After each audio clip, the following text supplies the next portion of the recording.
Hello good evening everyone. स्वागत है आप सभी का आपके अपने विद्या आनंद के इस यूट्यूब चैनल में। तो कैसे हो आप सभी? मैं आशा करता हूं कि आप सभी अच्छे होंगे और आपकी पढ़ाई भी एकदम जबरदस्त तरीके से चल रही होगी। तो दोस्तों, आज के क्लास में हम लेके आए हैं आपके लिए क्लास 12th बायोलॉजी का क्वेश्चन बैंक से 70 मोस्ट इंपोर्टेंट ऑब्जेक्टिव क्वेश्चन। ये 70 ऑब्जेक्टिव आपके बोर्ड एग्जाम के लिए बहुत ही ज्यादा इंपॉर्टेंट है। तो भाई मेरे, आज के क्लास में आप हमारे साथ लास्ट तक बने रहना और इन सारे प्रश्नों को आप जरूर अच्छे से याद कर लेना। ओके, तो चलिए क्लास को स्टार्ट करते हैं और आप सब भी हमारे साथ चैट सेक्शन में आंसर लगाते चलिएगा और लास्ट में बताइएगा कि 70 ऑब्जेक्टिव में आप सही कितना कर पाते हो। देखिए, पहला नंबर सवाल आपके सामने है, आप सही आंसर लगाते चलो और अच्छे से याद भी करते चलो। देखिए क्या कह रहा है, शरीर के बाहर होने वाले निषेचन को क्या कहते हैं? क्या शरीर के बाहर होने वाले निषेचन को हम लोग क्या बोलते हैं? तो इन विट्रो बोलते हैं। ऑप्शन ए करेक्ट आंसर हो जाएगा। 1 का ए इज द करेक्ट आंसर। भाई अच्छे से लगाते चलो और हमारे साथ गुनगुनाते चलो। इन सारे प्रश्नों को आप भी पढ़ते चलो, जिससे कि क्लास में ये सारे प्रश्न याद हो जाए। चलिए दूसरा नंबर सवाल को देखते हैं। युग्मक सामान्यतः किस प्रकार के होते हैं? युग्मक भाई कैसे होते हैं? हैप्लॉइड होते हैं, डिप्लॉइड होते हैं, पॉलीप्लॉइड होते हैं या फिर नलिप्लॉइड होते हैं? तो यह होता है हैप्लॉइड, यानी कि एक गुणक होता है। ऑप्शन ए राइट आंसर हो जाएगा। चलिए तीसरा नंबर सवाल को देखते हैं, क्या कह रहा है, अधिक अल्कोहल लेने से शरीर का कौन सा अंग सबसे ज्यादा प्रभावित होता है? अब लगाओ सही जवाब क्या होगा कि अत्यधिक अल्कोहल लेने से शरीर का कौन सा अंग है जो सबसे ज्यादा प्रभावित होता है? तो वो हो जाता है यकृत। ऑप्शन बी करेक्ट आंसर हो जाएगा। 3 का B is the correct answer, याद रखिएगा आप सभी। चलिए फोर्थ नंबर सवाल को देखते हैं। विडाल परीक्षण किसकी पुष्टि के लिए किया जाता है? विडाल परीक्षण भाई किसकी पुष्टि के लिए करते हैं? वो करते हैं टाइफाइड के लिए। ऑप्शन बी राइट आंसर हो जाएगा। 4 का B is the correct answer, याद रखिएगा आप सभी। चलिए फिफ्थ नंबर सवाल देखिए आपके सामने आ चुका है। वुचरेरिया बैंक्रोप्टी जो आदमी में फाइलेरिया रोग पैदा करता है। अब लगाओ सही जवाब क्या होगा कि वुचरेरिया बैंक्रोप्टी जो आदमी में फाइलेरिया रोग पैदा करता है वो किस समूह का है? यह है हेलमिंथ समूह का। ऑप्शन डी राइट आंसर हो जाएगा। याद रखिएगा भाई, इस 70 ऑब्जेक्टिव को आप जरूर अच्छे से याद कर लेना। बहुत ही इंपॉर्टेंट क्वेश्चन लाया हूं आज के क्लास में। चलिए 6 नंबर सवाल देखिए। सहलग्नता समूह की संख्या उस कोशिका के लिए क्या होगी जिसमें 2n = 14 है? अब लगाओ सही जवाब क्या होगा। सहलग्नता समूह की संख्या उस कोशिका के लिए क्या होगी जिसमें 2n = 14 है? भाई तो वो कौन सा हो जाएगा? 7 हो जाएगा। ऑप्शन सी राइट आंसर हो जाएगा, याद रखिएगा। चलिए 7 नंबर सवाल देखिए। ट्रांसफर आरएनए में पाए जाने वाले 3 क्षारकों का क्रम जो संदेशवाहक आरएनए कोडॉन से बंधता है क्या कहलाता है? अब बताओ सही जवाब क्या होगा। तो मैं बता दूं, यह कहलाता है anticodon. Option C right answer हो जाएगा, याद रखिएगा। चलिए 8 नंबर सवाल देखिए भाई, फटाफट से लगाते चलो। चैट सेक्शन में आंसर रुकना नहीं चाहिए और याद भी करते चलो हमारे साथ। इनमें से कौन नर युग्मक से संयोजन कर भ्रूणपोष बनाता है? ये क्वेश्चन तो भाई कई बार रिपीट हो चुके हैं, इसलिए याद रखिएगा। इनमें कौन नर युग्मक से संयोजन कर भ्रूणपोष बनाता है? यह हो जाएगा द्वितीयक केंद्र। ऑप्शन डी राइट आंसर हो जाएगा, याद रखिएगा। चलिए 9 नंबर सवाल देखिए आपके सामने आ चुका है। स्तनधारी के शुक्राणु के मध्य भाग में क्या पाया जाता है? भाई स्तनधारी के शुक्राणु के मध्य भाग में क्या पाया जाता है? Mitochondria. Option C right answer हो जाएगा। 9 का C is the correct answer. चलिए 10 नंबर सवाल देखिए। एक जीन जोड़ा जो दूसरे जीन जोड़े के प्रभाव को दबा देता है। भाई एक जीन जोड़ा जो दूसरे जीन जोड़े के प्रभाव को दबा देता है, इस घटना को क्या कहते हैं? तो इस घटना को हम लोग कहते हैं epistasis. Option A correct answer हो जाएगा। 10 का ए इज द करेक्ट आंसर, याद रखना है आपको। ओके, चलिए देखिए 11 नंबर सवाल देखिए आपके सामने आ चुका है। डीएनए अणु में साइटोसिन 18% है तो एडेनिन का प्रतिशत कितना होगा? भाई अब लगाओ सही जवाब क्या होगा। डीएनए अणु में साइटोसिन कितना है? तो 18% है, तो एडेनिन का परसेंट कितना होगा? तो यह हो जाएगा कौन सा? 11 का जो सही जवाब हो जाएगा वो हो जाएगा 32%। Option number D correct answer हो जाएगा। अगर गुआनिन भी पूछता कितना होता वो भी 32% ही होता। चलिए 12 नंबर सवाल देखिए। बढ़ता त्वचा कैंसर एवं उत्परिवर्तन की दर अधिकता किसके कारण होता है? अब लगाओ सही जवाब क्या होगा। बढ़ता त्वचा कैंसर एवं उत्परिवर्तन की दर की अधिकता जो जिसके कारण होता है वो होता है ओजोन परत में कमी के कारण। ऑप्शन बी राइट आंसर हो जाएगा। और अभी तक आप लोगों ने भाई क्लास को लाइक नहीं करा, जरूर से करिएगा और अपने दोस्तों के पास भी शेयर जरूर करो भाई, बहुत इंपॉर्टेंट क्लास है। चलिए नेक्स्ट सवाल को बढ़ते हैं। इंटोमोफिली नामक परागण किसके द्वारा होता है? इंटोमोफिली नामक भाई कीड़ा में होता है। ऑप्शन डी करेक्ट आंसर हो जाएगा। और एनिमोफिली पूछे तो वो होता है हवा में, याद रखिएगा। चलिए 14 नंबर सवाल देखिए। कॉपर टी रोकता है, किसको रोकता है? तो ये फर्टिलाइजेशन को रोकता है। भाई ऑप्शन ए करेक्ट आंसर हो जाएगा। 14 का ए इज द करेक्ट आंसर, याद रखिएगा। चलिए 15 नंबर सवाल को देखते हैं, क्या कर रहा है। मेंडल के नियम का एक अपवाद है, कौन सा है? भाई मेंडल के नियम का एक अपवाद है, कौन सा? ये तो नियम है, ये भी है और ये भी है, लेकिन संलग्नता नहीं है। ऑप्शन सी राइट आंसर हो जाएगा। 15 का सी लगा रहे हो आप, तो आपका भी सही जवाब है। चलिए 16 नंबर सवाल को देखते हैं, क्या कर रहा है। निम्न में कौन यौन संचारित रोग है पूछा गया। भाई तो आप लगाओ ना सही जवाब क्या होगा। तो आप लगा सकते हो कौन सा, तो 16 का सही जवाब हो जाएगा syphilis, option number D correct answer हो जाएगा। गोनोरिया भी होता वो भी सही हो जाता। चलिए नेक्स्ट सवाल के बढ़ते हैं। 17 नंबर सवाल आपके सामने आ चुका है। आरएनए के पिरामिड में पाया जाता है, क्या पाया जाता है भाई, तो इसमें होता है यूरेसिल और साइटोसिन, यानी कि 17 का जो सही जवाब हो जाएगा वो हो जाएगा option number C, right answer हो जाएगा, याद रखिएगा। चलिए 18 नंबर सवाल को देखते हैं। ट्रिपल एंटीजन टीका का उपयोग नहीं होता, किसमें नहीं होता है भाई, तो ये बता दूं, ये जो टाइफाइड में होता है ये नहीं होता है, डिप्थेरिया के लिए होता है, पार्टियोसिस के लिए भी होता है और टेटनस के लिए भी होता है, याद रखिएगा आप सभी। चलिए 19 नंबर सवाल को देखते हैं क्या कह रहा है। पीसीआर विधि आवश्यक है, किसमें आवश्यक है भाई, ये लगाओ सही जवाब क्या होगा 19 का, तो इसका राइट आंसर हो जाएगा डीएनए के संवर्धन में, ऑप्शन डी करेक्ट आंसर हो जाएगा, याद रखिएगा आप सभी। ओके चलिए नेक्स्ट सवाल के बढ़ते हैं।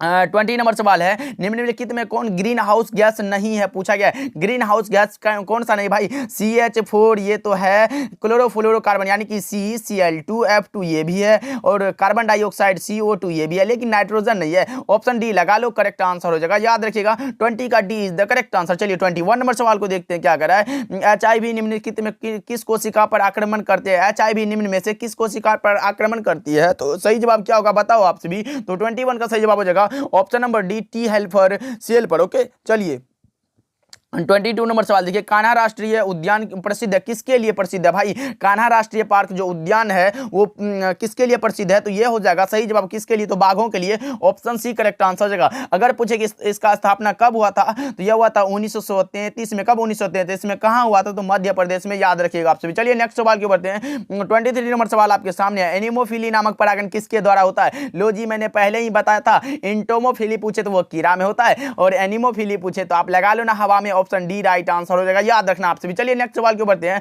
24 नंबर सवाल देखिए। एक पारिस्थितिक तंत्र में हरे पौधे हैं, क्या है भाई, हरे पौधे जो होते हैं वो क्या होते हैं, तो इसका राइट आंसर हो जाएगा उत्पादक है, ऑप्शन ए करेक्ट आंसर हो जाएगा, याद रखना है। चलिए नेक्स्ट सवाल के बढ़ते हैं। 25 नंबर सवाल देखते हैं। निम्नलिखित में कौन एक लिंगी है, एक लिंगी पूछा गया भाई, सरसों तो द्विलिंगी है, गुड़हल भी द्विलिंगी है, लेकिन पपीता एक लिंगी है, ऑप्शन सी राइट आंसर हो जाएगा, याद रखिएगा। चलिए 26 नंबर सवाल देखिए। मेंडल ने चयन किया, किसका चयन किया था, तो गार्डन मटर का, ऑप्शन डी करेक्ट आंसर हो जाएगा, याद रखिएगा। ये क्वेश्चन आपके बोर्ड एग्जाम में कई बार आ चुका है, इसलिए जरूर याद रखना आप सभी। चलिए 27 नंबर सवाल को देखते हैं। निम्नलिखित में कौन आहार श्रृंखला का सही क्रम है, निम्नलिखित में कौन सा है जो आहार श्रृंखला का सही क्रम है, घास गेहूं खाता है क्या, नहीं भाई ये तो गलत हो जाएगा, घास बकरी शेर, ये सही जवाब हो जाएगा। 27 का बी लगा लो, आपका भी सही जवाब हो जाएगा, याद रखना आप सभी। ओके चलिए नेक्स्ट सवाल को बढ़ते हैं। 28 नंबर सवाल देखिए। गिर अभ्यारण्य प्रसिद्ध है, किसके लिए प्रसिद्ध है भाई, तो 28 का सही जवाब आप लगा लो ना, शेर के लिए, ऑप्शन सी करेक्ट आंसर हो जाएगा, और ये कहां है, तो गुजरात में है, याद रखना। चलिए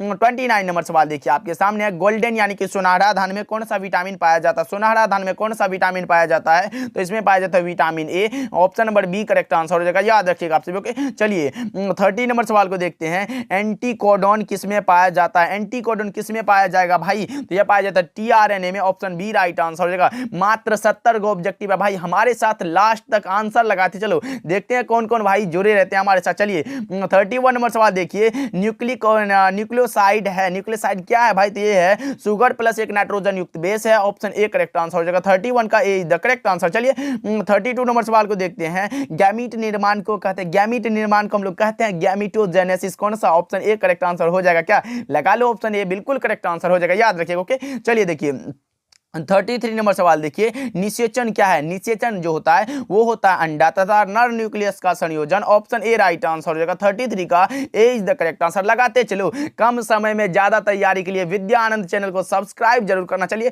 34 नंबर सवाल देखिए। एलिफेंटेसिस का कारक, एलिफेंटिस का कौन सा कारक है भाई, तो आप लगाओ ना, सही जवाब क्या हो जाएगा Wuchereria, option number C correct answer हो जाएगा। 34 का C is the correct answer. चलिए 35 नंबर सवाल को देखते हैं, आपके सामने आ चुका है। अनुवांशिकी के जनक कौन है भाई, अनुवांशिकी का जनक कहा जाता है किसको, तो ग्रेगर जॉन मेंडल को, ऑप्शन सी राइट आंसर हो जाएगा, याद रखना। चलिए 36 नंबर सवाल देखिए। क्रॉसिंग ओवर किस अवस्था में होता है, क्रॉसिंग ओवर जो होता है वो होता है पैक्टिन की अवस्था में, ऑप्शन सी राइट आंसर हो जाएगा। 36 का C is the correct answer, याद रखना आप सभी। चलिए 37 नंबर सवाल को देखते हैं, आपके सामने आ चुका। बायोगैस में होते कौन सा होता है भाई, तो अभी तो मैंने बताया ऑल ऑफ दीज हो जाएगा, option number D correct answer हो जाएगा। 37 का D is the correct answer. चलिए 38 नंबर सवाल देखिए। न्यूक्लिक अम्ल पॉलीमर है, किसका पॉलीमर है भाई? तो ये हो जाएगा कौन सा, न्यूक्लियोसाइड होगा या फिर न्यूक्लियोटाइड। 38 का सही जवाब आप लगाओ तो ये हो जाएगा न्यूक्लियोटाइड का, ऑप्शन ए राइट आंसर हो जाएगा। चलिए 39 नंबर सवाल देखिए आपके सामने, पीसीआर से जांच की जाती है। अभी तो मैंने बताया भाई, कितना बार बता चुका है, पीसीआर विधि से किसका जांच होता है? यह होता है एचआईवी का, ऑप्शन ए करेक्ट आंसर हो जाएगा। 39 का ए इज द करेक्ट आंसर। चलिए 40 नंबर सवाल देखिए, निम्न में से कौन उभयलिंगाश्रयी नहीं है? भाई नहीं है, देखो नहीं पूछा गया है, उभयलिंगाश्रयी जाने की नहीं है तो एक लिंगी तो होगा, पपीता एक लिंगी है, ऑप्शन ए करेक्ट आंसर हो जाएगा। क्या 40 का ये लगा रहे हो तो आपका भी सही जवाब, जो सरसों मक्का गुड़हल ये सब जो है ये द्विलिंगी है भाई, याद रखना। चलिए 41 नंबर सवाल देखिए आपके सामने आ चुका है, विश्व पर्यावरण दिवस कब मनाया जाता है? विश्व पर्यावरण दिवस जो मनाया जाता है वो कब मनाया जाता है ये पूछा गया, ये मनाया जाता है 5 जून को, ऑप्शन बी करेक्ट आंसर हो जाएगा। चलिए 42 नंबर सवाल देखिए, नए प्रजाति के निर्माण का मुख्य कारक कौन सा है? भाई नए प्रजातियों के निर्माण का जो मुख्य कारक है वो है निरंतर विविधता, यानी कि ऑप्शन डी करेक्ट आंसर हो जाएगा। चलिए 43 नंबर सवाल देखिए, राष्ट्रीय उद्यान में सुरक्षा प्रदान की जाती है, किसकी सुरक्षा प्रदान की जाती है? ये की जाती है फ्लोरा और फौना दोनों की, तो कौन सा ऑप्शन में दिया गया? ऑप्शन डी करेक्ट आंसर हो जाएगा, लगा लो करेक्ट आंसर हो जाएगा। चलिए 44 नंबर सवाल देखिए, भाई भूमि की उर्वरा शक्ति को परिपोषित रखने वाला करने वाला जीव समूह कौन सा है? भाई लगाओ 44 का सही जवाब क्या होगा, भूमि की उर्वरा शक्ति को परिपोषित करने वाला जीव समूह कौन सा है? तो आप लगाओ तो मैं बता दूं 44 का सही जवाब हो जाएगा जैविक खाद, ऑप्शन बी करेक्ट आंसर हो जाएगा। चलिए 45 नंबर सवाल देखिए, जैविक खाद्य का मुख्य स्रोत है कौन सा है? भाई जैविक खाद्य का जो मुख्य स्रोत है वो कौन सा है ये बताएंगे, तो 45 का सही जवाब हो जाएगा जीवाणु है, ऑप्शन सी करेक्ट आंसर हो जाएगा। चलिए 46 नंबर सवाल है, परागकण हो सकते हैं क्या होता है? तो ये होता है एलर्जी कारक, ऑप्शन सी करेक्ट आंसर हो जाएगा। 46 का C is the correct answer, याद रखना आप सभी, इंपॉर्टेंट क्वेश्चन है। चलिए 47 नंबर सवाल देखते हैं आपके सामने आ चुका, पराग भित्ति होती है, पराग भित्ति क्या होती है? तो यह होता है द्विस्तरीय, यानी कि option number B right answer है। 47 का बी आपका बिल्कुल करेक्ट आंसर है, याद रखना। चलिए 48 नंबर सवाल है, परागकण मुख्यतः है, परागकण क्या होता है? यह होता है नर युग्मक, भाई ऑप्शन सी राइट आंसर है, याद रखना है। 48 का C is the correct answer. चलिए 49 नंबर सवाल को देखते हैं, भ्रूणपोष में कितने क्रोमोसोम होते हैं? भाई भ्रूणपोष में जो होता है वो होता है 3n, option C right answer है, याद रखिएगा। युग्मक होते हैं वो होता है n होता है, और युग्मनज होता है वो होता है 2n, उसको भी याद रखना आप सभी। ओके चलिए नेक्स्ट सवाल को बढ़ते हैं। 50 नंबर सवाल आपके सामने है, वायु परागित पुष्प सामान्य कैसे होते हैं? वायु परागित पुष्प जो होते हैं वो सामान्यतः छोटे और रंगहीन होते हैं, ऑप्शन डी करेक्ट आंसर हो जाएगा। 50 का D is the correct answer, लगाते चलो आप हमारे साथ आंसर और लास्ट तक बने रहो। ओके और अभी तक आप लोगों ने क्लास को लाइक नहीं करा तो जरूर करना। देखो विडाल जांच किससे पता होता है? विडाल जांच से किसका पता चलता है? यह होता है कौन सा भाई? तो 51 का जो सही जवाब हो जाएगा वो हो जाएगा कौन सा? Typhoid, option D correct answer हो जाएगा। ये क्वेश्चन 3 बार आ चुका है, इसलिए अच्छे से जरूर याद कर लो, कहीं 2024 के बोर्ड परीक्षा में छप ना जाए। देखो 52 नंबर सवाल देखिए, निम्न में से कॉपर टी किसे रोकता है? कॉपर टी किसको रोकता है? ये रोकता है फर्टिलाइजेशन को। भाई कौन सा ऑप्शन में दिया गया? ऑप्शन ए में तो दिया गया लगा लो निषेचन को रोकता है, याद रखना है। चलिए 53 नंबर सवाल को देखते हैं, मुकुलन द्वारा जनन किस में होता है? मुकुलन के द्वारा जनन जो होता है वो होता है ईस्ट में, ऑप्शन ए राइट आंसर है। 53 का ए इज द करेक्ट आंसर। चलिए 54 नंबर सवाल को देखते हैं, जब संतति की उत्पत्ति एकल जनक द्वारा होती है, जब संतति की उत्पत्ति एकल जनक के द्वारा होती है तब यह क्या कहलाता है? भाई सिंगल पेरेंट के द्वारा होता है तब यह क्या कहलाता है? तब कहलाता है एसेक्सुअल रिप्रोडक्शन, यानी कि ऑप्शन बी राइट आंसर हो जाएगा। याद रखिएगा जब दो प्राणी भाग लेते वो कहलाता है लैंगिक जनन, इसको भी याद रखना आपसे भी। चलिए नेक्स्ट सवाल की ओर बढ़ते हैं। 55 नंबर सवाल है, मानव युग्मकों में गुणसूत्रों की संख्या कितनी होती है? अभी तो मैंने बताया युग्मक कैसा होता है, तो हैप्लॉइड होता है, एन होता है, तो भाई कितना 23 हो जाएगा। क्या लगा लो, अगर युग्मनज होता है तब हो जाता 23 इंटू 2 हो जाता, कितना हो जाएगा? 46 हो जाएगा, याद रखना आपसे भी। चलिए 56 नंबर सवाल को देखते हैं आपके सामने, अंडप्रजक प्राणी है। भाई अंडप्रजक प्राणी कौन सा है? मुर्गी तो है, सांप भी है, मगरमच्छ भी है, ऑप्शन डी राइट आंसर हो जाएगा। 56 का D is the correct answer. और अभी तक आप लोगों ने भाई क्लास को लाइक नहीं करा तो जरूर करना और अपने दोस्तों के पास भी शेयर जरूर करना। देखो द्विगुणित है, द्विगुणित कौन सा होगा? भाई अभी तो मैंने बताया युग्मनज हो जाएगा, ऑप्शन डी करेक्ट आंसर हो जाएगा। ये सब अगुणित है, याद रखना आपसे। चलिए 58 नंबर सवाल को देखते हैं आपके सामने है, किस फल में बीज चोल खाया जाता है? किस फल का भाई बीज चोल खाया जाता है? तो जायफल का खाया जाता है, लीची का, शरीफा का, ऑप्शन नंबर डी लगा लो, करेक्ट आंसर हो जाएगा, याद रखना। चलिए 59 नंबर सवाल को देखते हैं आपके सामने, इकोलाई एंजाइम का स्रोत कौन सा हो? यह होता है इकोलाई, जो कि ऑप्शन नंबर बी में दिया गया, आपका सही जवाब हो जाएगा 59 का B is the correct answer, याद रखना आपसे भी। चलिए 60 नंबर सवाल सवाल को देखते हैं। SO2 प्रदूषण का सूचक है, SO2 प्रदूषण का सूचक कौन सा है भाई? तो आप लगाओ ना कौन सा सही जवाब हो जाएगा 60 का। तो मैं बता दूं इसका राइट आंसर हो जाएगा लाइकेन, option B is the correct answer. चलिए 61 नंबर सवाल को देखते हैं। आपके सामने आ चुका है, टी लिम्फोसाइट उत्पन्न होता है किसमें होता है भाई? तो टी लिम्फोसाइट जो उत्पन्न होता है वो होता है अस्थि मज्जा में, ऑप्शन ए करेक्ट आंसर है। 61 का ए इज द करेक्ट आंसर। चलिए 62 नंबर सवाल देखिए, शहद का निर्माण कौन करती है? शहद का जो निर्माण करती है वो कौन करती है? तो यह करती है कार्यकर्ता मधुमक्खी, ऑप्शन सी करेक्ट आंसर हो जाएगा। 62 का C is the correct answer. चलिए 63 नंबर सवाल देखिए, वीर्य को किस में हिमीकृत किया जाता है? वीर्य को जो हिमीकृत किया जाता है वो किस में किया जाता है आप बताओगे? तो मैं बता दूं यह किया जाता है तरल नाइट्रोजन में, ऑप्शन ए करेक्ट आंसर हो जाएगा। 63 का ए इज द करेक्ट आंसर। चलिए 64 नंबर सवाल को देखते हैं, निम्नलिखित में कौन बीमारी मुर्गियों में होती है? निम्नांकित में कौन सी बीमारी है जो मुर्गियों में होती है भाई? तो वो हो जाता है कौन सा? रानीखेत हो जाता है, जो कि सही जवाब हो जाएगा। ये विषाणुओं से होने वाला रोग है, याद रखना आप सभी। चलिए 65 नंबर सवाल देखिए, आपके सामने आ चुका है, प्रोटोप्लास्ट कल्चर का फ्यूजोजेन क्या है? प्रोटोप्लास्ट कल्चर का जो फ्यूजोजेन है वो हो जाएगा पीईजी भाई, पॉलीएथिलीन ग्लाइकोल होता है, याद रखिएगा आप सभी। चलिए 66 नंबर सवाल देखिए, ऑन्कोलॉजी किसका अध्ययन? ऑन्कोलॉजी में भाई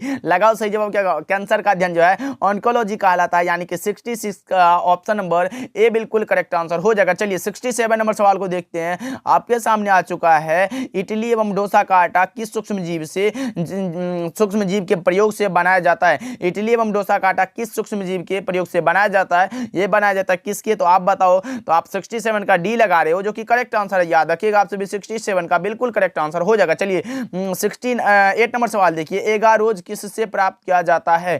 एगारोज भाई किससे प्राप्त करते हैं ये बताना है आपको। तो 68 का सही जवाब हो जाएगा, वो हो जाएगा ऑप्शन नंबर ए, समुद्री घास से प्राप्त होता है, option A is the correct answer, याद रखिएगा आप सभी। चलिए नेक्स्ट सवाल को बढ़ते हैं। 69 नंबर सवाल आपके सामने आ चुका है, यौन संचारित रोग है। यौन संचारित रोग कौन सा है भाई? अभी तो मैंने बताया गोनोरिया और सिफिलिस। गोनोरिया है ऑप्शन में, लगा लो ऑप्शन सी करेक्ट आंसर हो जाएगा। चलिए 70 नंबर सवाल को देखते हैं, अनुवांशिक कूट में कूट के लिए कितने कूट होते हैं भाई? अनुवांशिक कूट में कितने कूट होते हैं? वो हो जाता है 64, यानी कि 70 का option number D correct answer हो जाएगा। तो चलिए आज का क्लास हमारा हुआ कंप्लीट, 70 ऑब्जेक्टिव मैंने दे दिया, बहुत ही कम समय लगा होगा, मुझे भी पता है। 70 ऑब्जेक्टिव भाई, ये तो पावर है विद्या आनंद चैनल का, मेरा नहीं, विद्या आनंद चैनल का, क्योंकि आप मुझे सपोर्ट कर रहे हो, इसके लिए दिल से धन्यवाद भाई। 8000 सब्सक्राइबर है, कुछ दिन में बहुत ज़्यादा भी होगा, इसके लिए तो आप सभी का सपोर्ट चाहिए। मिलते हैं अगले क्लास में, तब तक के लिए आप हमारे साथ जरूर जुड़िएगा। हिंदी के क्लास में हम फिर से ला रहे हैं हिंदी का 100 मोस्ट इंपोर्टेंट ऑब्जेक्टिव, जरूर जुड़ना